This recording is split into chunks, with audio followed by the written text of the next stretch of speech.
अभी मैडम कुछ पूछ रहे थे कि एलोपैथिक जो सिस्टम है और इसमें थोड़ा फर्क है। मेरे बेटे का जो प्रॉब्लम है that is only because of allopathic treatment. उसके बाद बाप के टाइम पे मैं भी आपसे कुछ कहना चाहूँगी। आपके बेटे ने मैं बोल रहा हूँ तो इंक्यूबेटर मशीन तो उसको मैं हाँ बेटर मशीन। नमस्कार, मेरा नाम जया रॉय है।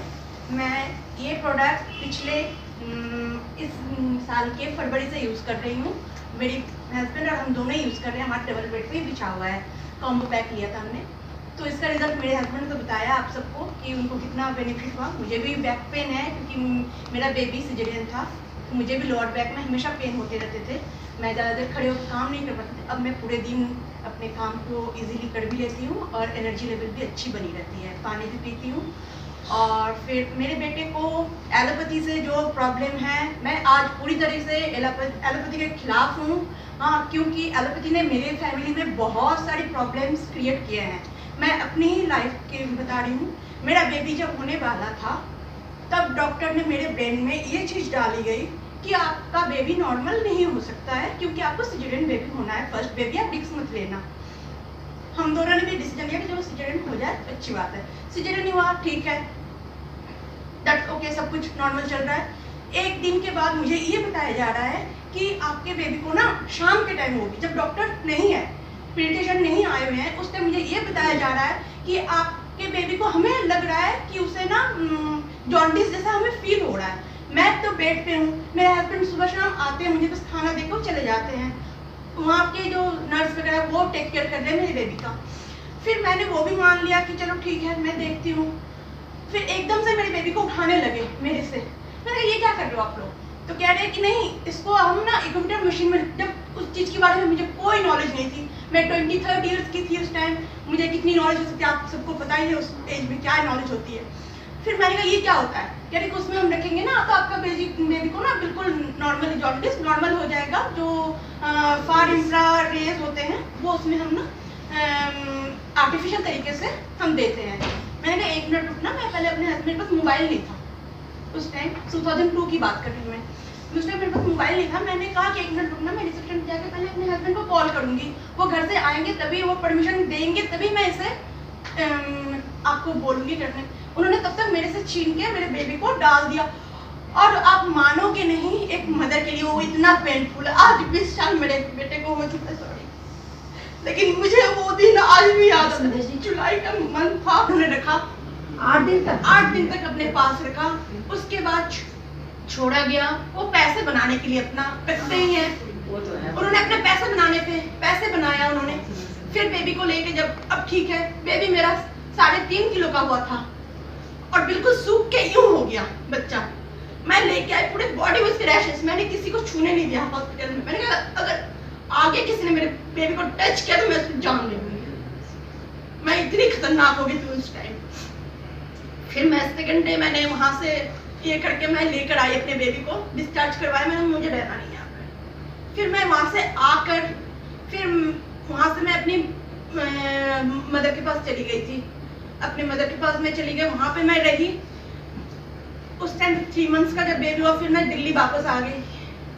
फिर मुझे ना शक होता था कि वो ना सुनता नहीं है कि 3 मंथ्स का बेबी जो है वो मदर के बातों पे टर्न करके पीछे से, जैसे मान लो कि मैं दरवाजा खोल के अंदर आ रही हूँ, वो बच्चा रो रहा है बेड पे सोकर, तो बच्चा टर्न होकर देखता है कि मदर की आवाज। 3 मंथ तक बच्चे समझने लगते हैं। हाँ, वो कोई रिएक्ट नहीं करते। जब तक उसके सामने फेस टू फेस मैं नहीं होती थी, वो मुझे नहीं समझ पाता था कि हाँ मेरी मदर मेरे सामने है। वो रोना तब बंद करता जब मैं उसके फेस टू फेस होती, हाँ बेबी मैं यहाँ पे हूँ।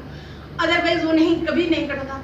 तब से मुझे एक मदर को सबसे पहले, मदर से बड़ी डॉक्टर कोई नहीं होता है, सही बात। और टीचर भी मम्मी से बड़ी कोई नहीं होती है। तो फिर मुझे लगा कि इसको प्रॉब्लम है।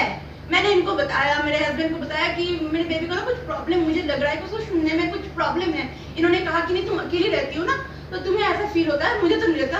और मेरे पेरेंट्स ने भी देखा, तुम्हारे पेरेंट्स ने भी तो देखा, इससे किसी को कुछ नहीं, किसी ने तो तुम्हें कोई आगे से आके आपकी प्रॉब्लम को नहीं बताएगा। जो मदर एक चीज समझती है ना, वो कोई नहीं समझ सकता। फिर भी मैंने कहा चलो ठीक है, हो सकता है कि मेरी कुछ तो ये हो रहा है। फिर मैं चुप रही। 1 ईयर का जब बेबी हो गया मेरा, और अब मानोगे नहीं, फर्स्ट उसका ये था, दिवाली था, सेम एज का, दिवाली का टाइम था, धमाका हुआ, हम दोनों बेड पे बैठे हुए, हम दोनों चौंक गए एकदम से, क्या हुआ। और मेरा बेबी बिल्कुल अपने टॉय के साथ खेले जा रहा है, कोई रिएक्शन नहीं है उसमें।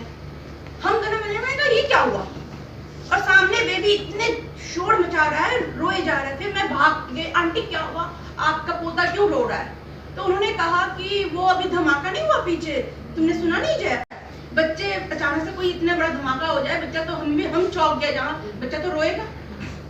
सेकंड डे मैं लेकर गई उसे ENT के डॉक्टर के पास। फिर पता चला कि उसको 52 आवर्स रखा गया था इक्विपमेंट मशीन में, जो नहीं रखना चाहिए था। उसकी नसें बिल्कुल सूख गई, कॉकलिया जहाँ से हम सुनते हैं, ब्रेन से हमारी जो आवाज जा रही है वो कॉकलिया कहा जाता है। कॉकलिया की नसें, उसके जो हमारे ना बाल से भी पतले होते हैं, वो सेल्स बिल्कुल डैमेज कर दिया गया उस मशीन में ज्यादा देर रखने से। इसीलिए मैं एलोपैथी के तब से मैं खिलाफ हूँ। उसके बाद मेरे बेबी का इम्प्लांट हुआ, कॉकलिया इम्प्लांट गंगाराम हॉस्पिटल से हुआ 10.5 लाख का 2006 में। उस टाइम तो चलो ठीक है, वो भी मैंने सफर किया, मैंने उसको थेरेपी करवाई, स्पीच थेरेपी दिलवा के उसको मैंने बोलना सिखाया, सुनना सिखाया, बोलना सिखाया, स्कूल डाला उसका। फिर मैंने देखा कि ठीक है, सबसे पहले तो आपके लिए क्लैपिंग होनी चाहिए वैसे।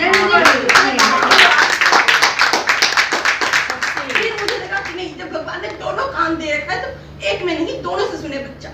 वो मेरा बहुत गलत डिसीजन हो गया मैम, मैं क्या कभी माँ बच्चे के लिए बुरा नहीं समझती है। फिर मैंने सेकंड इम्प्लांट जो कराया, उस टाइम भी डॉक्टर ने मेरे साथ बहुत बड़ा खिलवाड़ किया। वो तो मन ही बना दिया पैसा। फिर उन्होंने जो इम्प्लांट किया, उन्होंने खुद नहीं करके, मेरा बेबी तब तक बड़ा हो चुका था, तब तक वो करीब 2015 में हुआ है उसका ऑपरेशन, सेकंड इम्प्लांट। उस टाइम वो जब एनेस्थीसिया से उसका ये हो गया था, उसके बाद वो उठकर कह रहा है कि मम्मा डॉक्टर बैठे हुए थे, मैंने देखा है कोई और मेरा ऑपरेशन कर रहा था, लेकिन मैं उस बात को क्लेम कैसे करूं, मेरे पास कोई प्रूफ है नहीं। मैं कैसे किसी को जाके बोल सकती हूँ कि आपने ऑपरेशन नहीं किया, आपने पूरा पैसे लिया किसी और से, आपने मेरे बच्चे पे, किसी और जो नौसिखिया डॉक्टर, उसको आपने ये क्या एक्सपेरिमेंट कर दिया मेरे बच्चे पे, जिसकी वजह से 2017 से, आप मानोगे नहीं, मुझे जो शक हो रहा है कि उस इम्प्लांट के बाद मेरे बेबी को अटैक आने स्टार्ट हुए हैं, सोते हुए इसके बिल्कुल मुंह सूख जाते हैं। और अभी भी मैं आई हूँ, बहुत डर के आई हूँ, अगर वो सो गए, मैंने उसको बार बार बोला कि सोना नहीं थी, सुंदर जी को पानी पिला, सोना नहीं तू। सो जाने के बाद उसको ऑक्सीजन लेवल कम हो जाते, पता नहीं क्या होता है उसके बाद, मैं लेकिन किसी को क्लेम नहीं कर पा रही हूँ।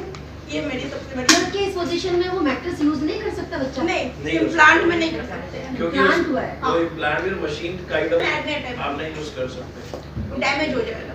अब जैसे अगर- आप फोन को हम डायरेक्ट नहीं रख सकते ना, इस मैट से इसलिए वो भी नहीं रख, मशीन हाँ, डैमेज हो जाएगी, इसकी वजह से मना करते हैं कि हाँ, आप उसको यूज मत हाँ, कीजिए, क्योंकि वो मशीन पानी है। पीता है, वो सुबह से लेके हमसे ज्यादा वो पानी, ये पानी वो ज्यादा पीता है, हमसे ज्यादा पीता है वो। शायद इसीलिए आपके पास प्रोडक्ट आया कि शायद ये प्रोडक्ट